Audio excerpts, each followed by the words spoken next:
जय हिंद साथियों, Indian education history में आपका स्वागत है।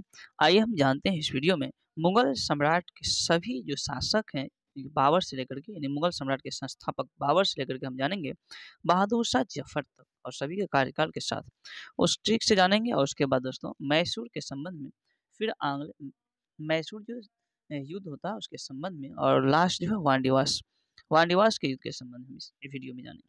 तो आइए सबसे पहले हम जानते हैं मुगल सम्राट। तो मुगल सम्राट के सभी जो शासकों को याद करने का जो ट्रिक है इसका है भाजसा, BHAJSA। तो भाजसा BJ फोर फोर मा सा MAA और SAB। तो भाजसा BHAJSA। तो भाजसा बी से हो जाएगा दोस्तों बाबर के अगर शासनकाल हम कहें तो 1526 से 1530। एस से हो जाएगा हुमायूं 1530 से 1556 ईस्वी तक। फिर अकबर 1556 से 1605 ईस्वी। जेस हो जाएगा जहांगीर जो 1605 से 1627 ईस्वी तक। फिर एस से शाहजहां जो 1627 से 1657 ईस्वी तक। ए से औरंगजेब जो 1658 से 1707 ईस्वी तक। फिर हो जाएगा बीजे यानी कि बी से हो जाएगा बहादुर शाह 1707 से 1712 ईस्वी।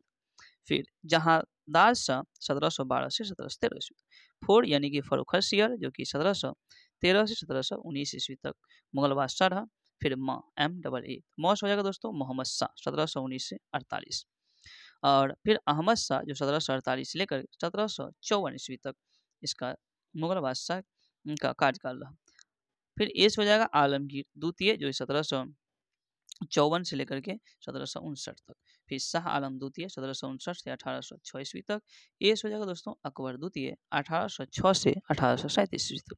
और अंतिम जो मुगल बादशाह बहादुर शाह जफर हो जाएगा, जिसे बहादुर शाह जफर जो 1837 से लेकर के 1857 ईस्वी तक।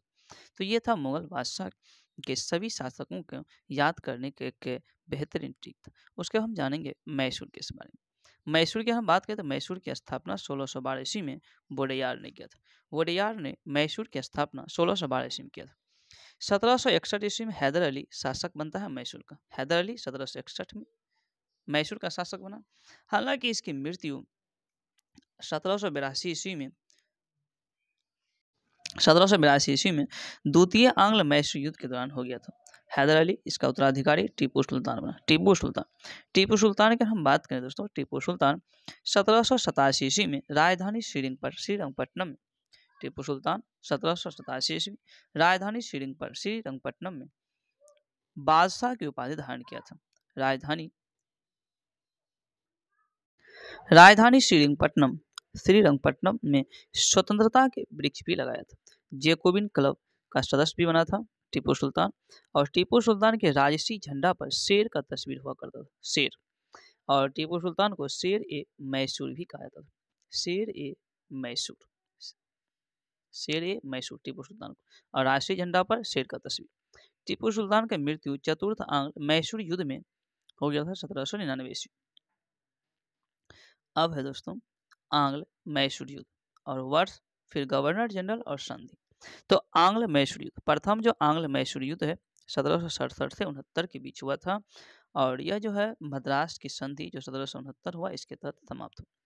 द्वितीय आंग्ल मैसूर युद्ध 1780 से 1784 ईस्वी तक वारन हेस्टिंग्स के समय हुआ था। और मैंगलोर की संधि जो 1784 ईस्वी हुआ था इसके तहत द्वितीय आंग्ल मैसूर युद्ध समाप्त हुआ। तृतीय आंग्ल मैसूर युद्ध 1790 से 92।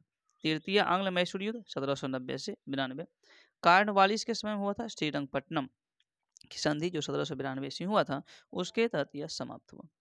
चतुर्थ आंग्ल मैसूर युद्ध 1799 ईस्वी में लॉर्ड वेलेस्ली के समय हुआ था। और इसी चतुर्थ आंग्ल मैसूर युद्ध में टीपू सुल्तान की मृत्यु हुई। अब दोस्तों वानडीवास का युद्ध, अगर हम बात करें वानडीवास के युद्ध, तो वानडीवास का युद्ध 1760 ईस्वी में हुआ था। 1760 ईस्वी में वानडीवास का युद्ध हुआ था। वानडीवास के युद्ध में अंग्रेज सेना का नेतृत्व, यानी अंग्रेजी सेना का जो नेतृत्व है आयरकोट ने किया था। और फ्रांसीसी सेना का नेतृत्व लाली किया था। हालांकि लाली हार गया था। तो वानडीवास का युद्ध 1760 ईस्वी में अंग्रेज सेना का नेतृत्व आयरकोट और फ्रांसीसी सेना का नेतृत्व लाली, जिसमें फ्रांसीसी सेना को पराजय का सामना करना पड़ा। अंग्रेजी सेना का नेतृत्व जो आयरकोट था इन्हें विजय प्राप्त हुआ। तो इसी के साथ ये वीडियो यहाँ पर समाप्त होता है। अगर ये वीडियो आपको पसंद है कृपया इसे लाइक करें, चैनल को सब्सक्राइब करें, अपने दोस्तों में शेयर करें। Thank you.